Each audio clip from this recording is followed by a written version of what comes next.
사사기 13장.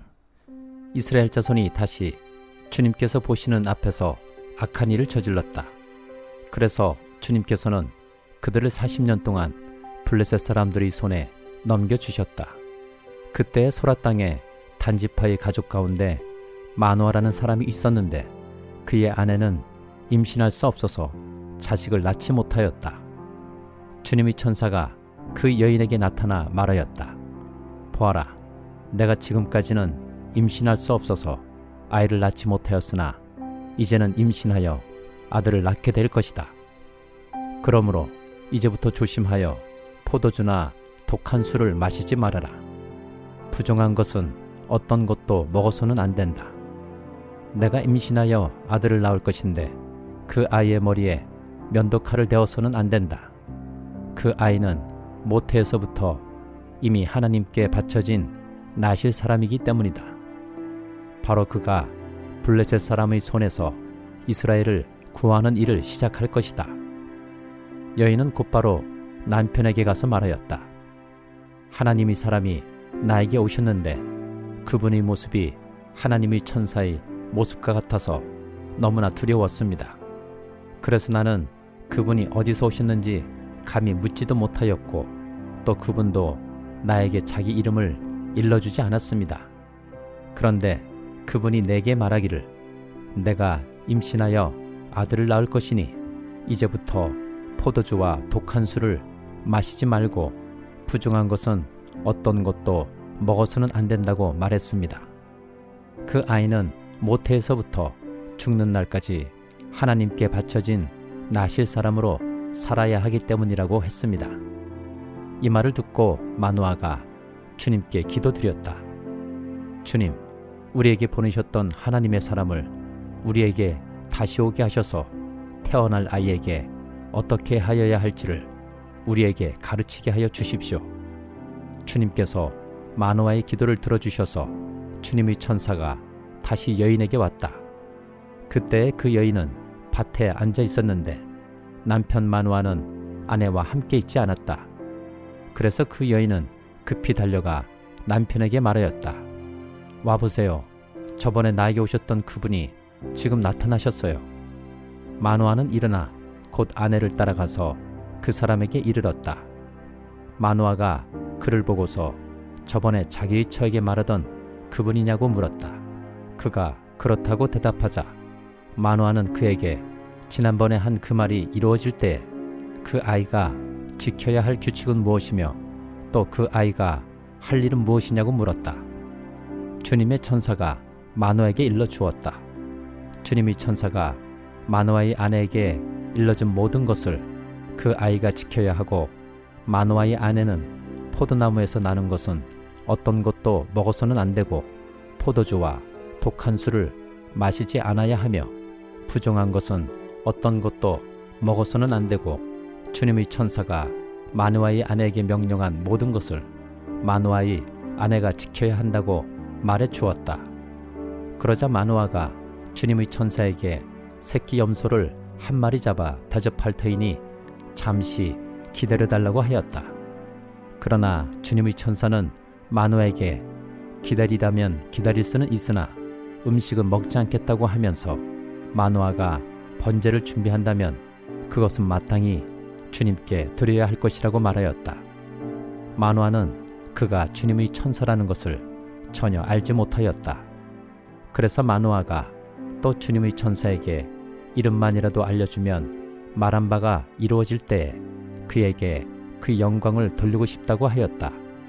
그러나 주님의 천사는 어찌하여 그렇게 자기의 이름을 묻느냐고 나무라면서 자기의 이름은 비밀이라고 하였다.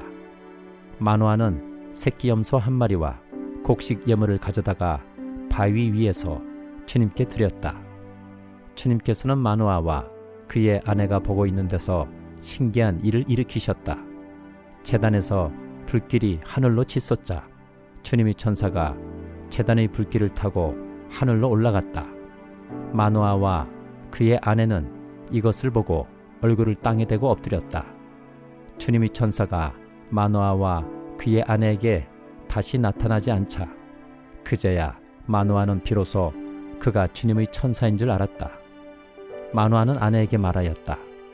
우리가 하나님을 보았으니 우리는 틀림없이 죽을 것이오. 그러자 그의 아내가 그에게 말하였다. 만일 주님께서 우리를 죽이려 하셨다면 우리의 손에서 번제물과 곡식예물을 받지 않으셨을 것이며 또 우리에게 이런 모든 일을 보이거나 이런 말씀을 하시지도 않으셨을 겁니다. 그 여인이 아들을 낳고서 이름을 삼손이라고 하였다. 그 아이는 주님께서 내리시는 복을 받으면서 잘 자랐다. 그가 소라와 에스다올 사이에 있는 마하네단에 있을 때에 주님의 영이 처음으로 그에게 내렸다. 사도행전 17장. 바울 일행은 암비볼리와 아볼루니아를 거쳐서 데살로니가에 이르렀다. 거기에는 유대 사람의 회당이 있었다. 바울은 자기 관례대로 회당으로 그들을 찾아가서 새 안식일에 걸쳐 성경을 가지고 그들과 토론하였다. 그는 그리스도께서 반드시 고난을 당하시고 죽은 사람들 가운데서 살아나셔야 한다는 것을 해석하고 증명하면서 내가 여러분에게 전하고 있는 예수가 바로 그 그리스도이십니다 하고 말하였다. 그들 가운데 몇몇 사람이 순복하여 바울과 실라를 따르고 또 많은 경건한 그리스 사람들과 적지 않은 귀부인들이 그렇게 하였다. 그러나 유대 사람들은 시기하여 거리의 불량배들을 끌어모아다가 패거리를 지어서 시내에 소요를 일으키고 야손의 집을 습격하였다. 그리고 바울 일행을 끌어다가 군중 앞에 세우려고 찾았다. 그러나 그들을 찾지 못하고 야손과 신도 몇 사람을 시청 관원들에게 끌고 가서 큰 소리로 외쳤다. 세상을 소란하게 한 그 사람들이 여기에도 나타났습니다. 그런데 야손이 그들을 영접하였습니다. 그 사람들은 모두 예수라는 또 다른 왕이 있다고 말하면서 황제의 명령을 거슬러 행동을 합니다. 군중과 시청 관원들이 이 말을 듣고 소동하였다. 그러나 시청 관원들은 야손과 그 밖의 사람들에게서 보석금을 받고 놓아주었다. 신도들은 곧바로 그날 밤으로 바울과 실라를 베레아로 보냈다. 두 사람은 거기에 이르러서 유대 사람의 회당으로 들어갔다. 베레아의 유대 사람들은 데살로니가의 유대 사람들보다 더 고상한 사람들이어서 아주 기꺼이 말씀을 받아들이고 그것이 사실인지 알아보려고 날마다 성경을 상고하였다. 따라서 그들 가운데서 믿게 된 사람이 많이 생겼다. 또 지체가 높은 그리스 여자들과 남자들 가운데서도 믿게 된 사람이 적지 않았다. 데살로니가의 유대 사람들은 바울이 베레아에서도 하나님의 말씀을 전하는 것을 알고서 거기에도 가서 무리를 선동하여 소동을 벌였다. 그때의 신도들이 곧바로 바울을 바닷가로 떠나보냈다. 그러나 실라와 디모데는 거기에 그대로 남아 있었다. 바울을 안내하는 사람들이 바울을 아테네까지 인도하였다. 그들은 바울에게서 실라와 디모데가 할 수 있는 대로 빨리 그에게로 와야 한다는 지시를 받아가지고 베레아로 떠나갔다. 바울은 아테네에서 그들을 기다리고 있는 동안에 온 도시가 우상으로 가득 차 있는 것을 보고 격분하였다. 그래서 바울은 회당에서는 유대 사람들과 이방 사람 예배자들과 더불어 토론을 벌였고 또한 광장에서는 만나는 사람들과 날마다 토론하였다. 그리고 몇몇 에피쿠로스 철학자와 스토아 철학자도 바울과 논쟁하였는데 그 가운데서 몇몇 사람은 이 말쟁이가 도대체 무슨 소리를 하려는 것인가 하고 말하는가 하면 또 몇몇 사람은 그는 외국 신들을 선전하는 사람인 것 같다 하고 말하기도 하였다. 그것은 바울이 예수를 전하고 부활을 전하기 때문이었다. 그들은 바울을 붙들어 아레오바고 법정으로 데리고 가서 당신이 말하는 이 새로운 교훈이 무엇인지 우리가 알 수 있겠소. 당신은 우리 귀에 생소한 것을 소개하고 있는데 도대체 그것이 무엇인지 알고 싶소 하고 말하였다. 모든 아테네 사람과 거기에 살고 있는 외국 사람들은 무엇이나 새로운 것을 말하고 듣는 일로만 세월을 보내는 사람들이었다. 바울이 아레오바고 법정 가운데 서서 이렇게 말하였다. 아탄의 시민 여러분, 내가 보기에 여러분은 모든 면에서 종교심이 많습니다. 내가 다니면서 여러분이 예배하는 대상들을 살펴보는 가운데 알지 못하는 신에게라고 새긴 제단도 보았습니다. 그러므로 나는 여러분이 알지 못하고 예배하는 그 대상을 여러분에게 알려드리겠습니다. 우주와 그 안에 있는 모든 것을 창조하신 하나님께서는 하늘과 땅의 주님이시므로 사람의 손으로 지은 신전에 거하지 않으십니다. 또 하나님께서는 무슨 부족한 것이라도 있어서 사람의 손으로 섬김을 받으시는 것이 아닙니다. 그분은 모든 사람에게 생명과 호흡과 모든 것을 주시는 분이십니다. 그분은 인類모든 족속을 한 혈통으로 만드셔서 온 땅 위에 살게 하셨으며 그들이 살 시기와 거주할 지역의 경계를 정해 놓으셨습니다. 이렇게 하신 것은 사람으로 하여금 하나님을 찾게 하시라는 것입니다. 사람이 하나님을 더듬어 찾기만 하면 만날 수 있을 것입니다. 사실 하나님은 우리 각 사람에게서 멀리 떨어져 계시지 않습니다. 여러분이 시인 가운데 어떤 이들도 우리도 하나님의 자녀이다 하고 말한 바와 같이 우리는 하나님 안에서 살고 움직이고 존재하고 있습니다. 그러므로 하나님의 자녀인 우리는 신을 사람의 기술과 고안으로 금이나 은이나 돌에다가 새겨서 만든 것과 같다고 생각해서는 안 됩니다. 하나님께서는 무지했던 시대에는 눈 감아 주셨지만 이제는 어디에서나 모든 사람에게 회개하라고 명하십니다. 그것은 하나님께서 세계를 정의로 심판하실 날을 정해 놓으셨기 때문입니다. 하나님께서는 자기가 정하신 사람을 내세워서 심판하실 터인데 그를 죽은 사람들 가운데서 살리심으로 모든 사람에게 확신을 주셨습니다.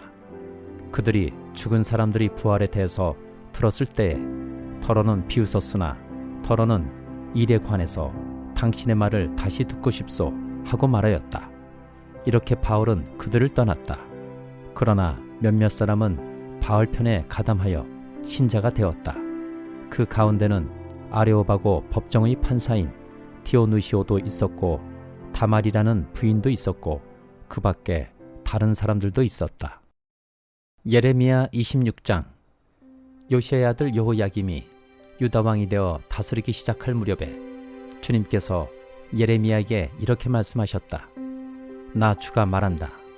너는 주의 뜰에 서서 내가 너에게 전하라고 명한 모든 말을 유다의 모든 성읍에서 주의 성전에 경배하러 오는 사람에게 한마디도 빼놓지 말고 일러주어라.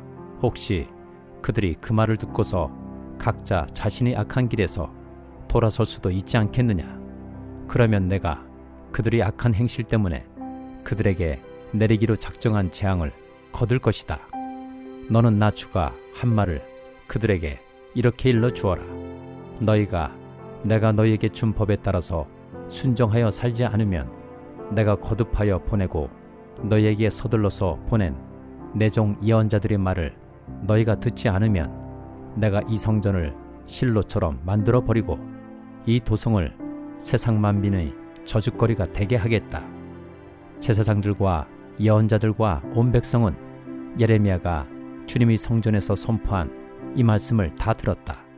이와 같이 예레미야가 주님의 명대로 모든 백성에게 주님의 모든 말씀을 선포하니 제사장들과 예언자들과 모든 백성이 그를 붙잡고 소리를 질렀다.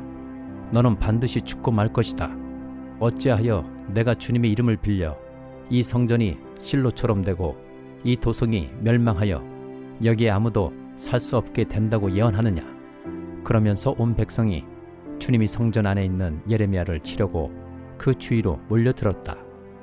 유다의 고관들은 이 소문을 듣고 왕궁에서 주님의 성전으로 올라가 주님의 성전 새 대문 어귀에 앉았다. 제사장들과 예언자들이 그 고관들과 온 백성에게 말하였다. 이 사람은 사형 선고를 받아야 마땅합니다. 여러분이 직접 귀로 들으신 바와 같이 그는 이 도성이 멸망한다고 예언을 하였습니다.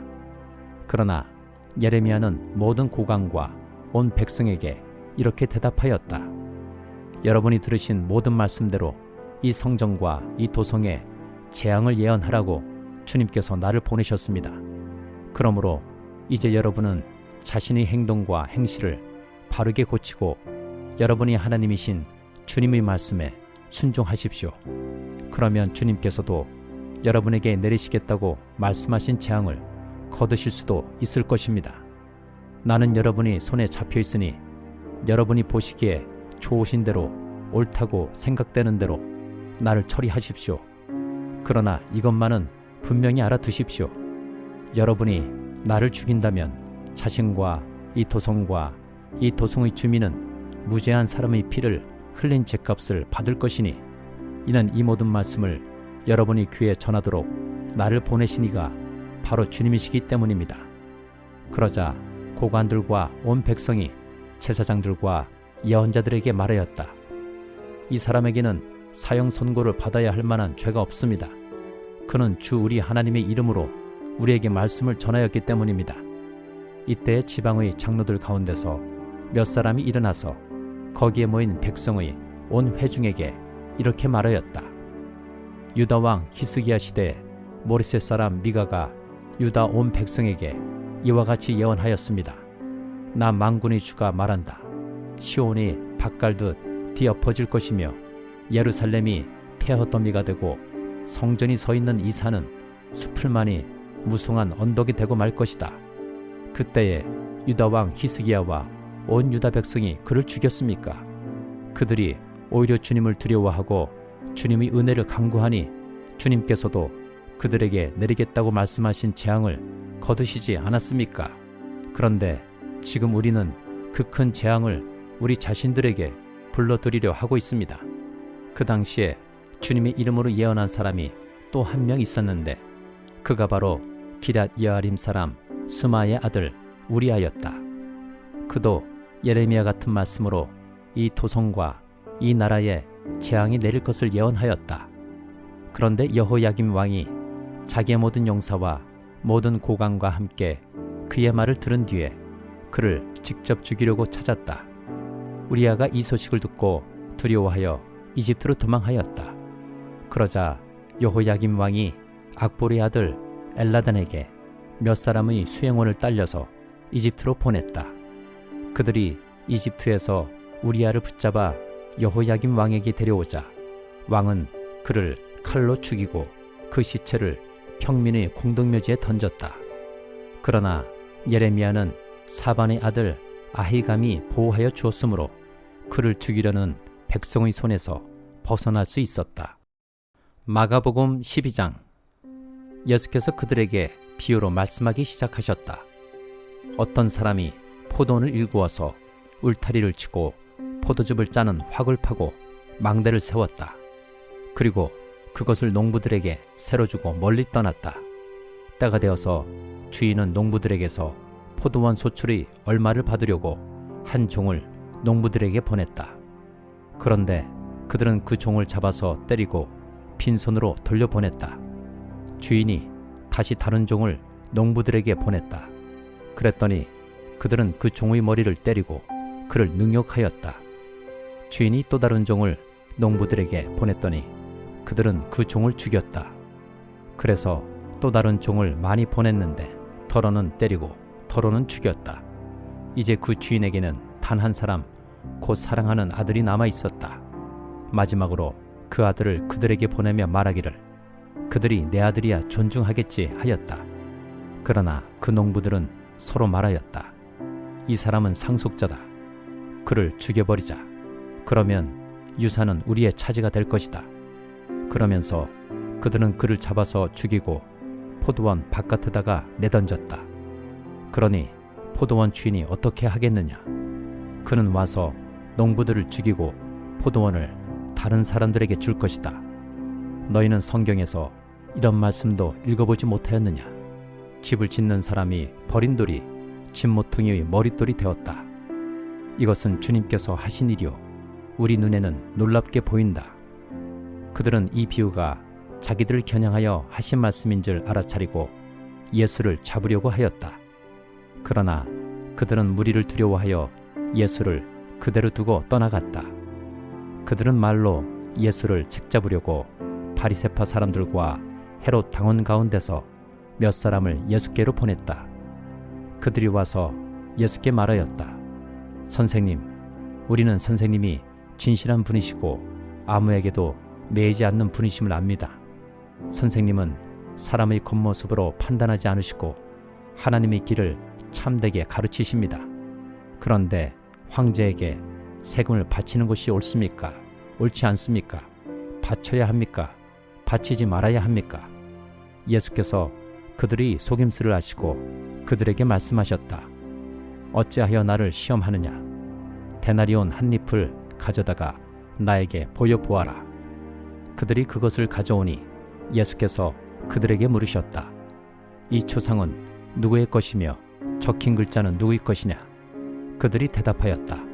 황제의 것입니다. 예수께서 그들에게 말씀하셨다. 황제의 것은 황제에게 돌려주고 하나님의 것은 하나님께 돌려드려라. 그들은 예수께 경탄하였다. 부활이 없다고 주장하는 사두개파 사람들이 예수께 와서 물었다. 선생님, 모세가 우리에게 써주기를 어떤 사람의 형이 자식이 없이 아내만 남겨두고 죽으면 그 동생이 그 형수를 맞아들여서 그의 형에게 대를 이을 자식을 낳아주어야 한다 하였습니다. 형제가 7 있었습니다. 그런데 마지가 아내를 얻었는데 죽을 때 자식을 남기지 못하였습니다. 그리하여 둘째가 그 형수를 맞아들였는데 그도 또한 자식을 남기지 못하고 죽고 셋째도 그러하였습니다. 7이 모두 자식을 두지 못하였습니다. 맨 마지막으로 그 여자도 죽었습니다. 그들이 살아날 부활 때에 그 여자는 그들 가운데 누구의 아내가 되겠습니까? 7이 모두 그 여자를 아내로 맞아들였으니 말입니다. 예수께서 그들에게 말씀하셨다. 너희는 성경도 모르고 하나님의 능력도 모르니까 잘못 생각하는 것이 아니냐. 사람이 죽은 사람들 가운데서 살아날 때에는 장가도 가지 않고 시집도 가지 않고 하늘에 있는 천사들과 같다. 죽은 사람들이 살아나는 일에 관해서는 모세의 책에 떨기나무 이야기가 나오는 대목에서 하나님께서 모세에게 어떻게 말씀하셨는지를 너희는 읽어보지 못하였느냐. 하나님께서는 모세에게 말씀하시기를 나는 아브라함의 하나님이요 이삭의 하나님이요 야곱의 하나님이다 하시지 않으셨느냐. 하나님은 죽은 사람들이 하나님이 아니라 살아있는 사람들이 하나님이시다. 너희는 생각을 크게 잘못하고 있다. 율법학자들 가운데 한 사람이 다가와서 그들이 변론하는 것을 들었다. 그는 예수가 그들에게 대답을 잘 하시는 것을 보고서 예수께 물었다. 모든 계명 가운데서 가장 으뜸되는 것은 어느 것입니까?